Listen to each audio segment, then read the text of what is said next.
Tentara cadangan Zionis dijatuhkan hukuman dari pasukan pertahanan Israel karena menyebarkan video saat dirinya ikut dalam operasi penyelamatan sandera di Gaza.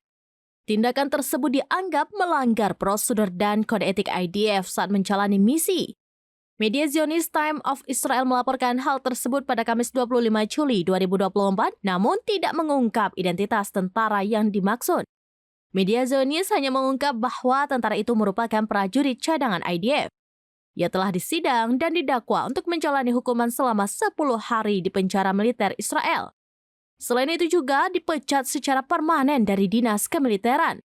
Mengutip Tribunnews.com pada Jumat 26 Juli 2024, keputusan tersebut dibuat oleh Komandan Brigade ke-98 beserta komandonya.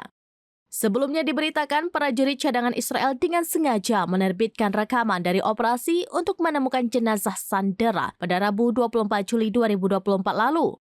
Adapun peristiwa tersebut dianggap sangat fatal hingga membuat IDF marah.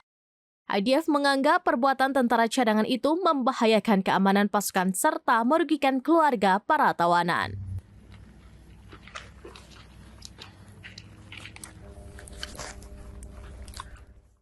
Download Tribun X sekarang, menghadirkan lokal menjadi Indonesia.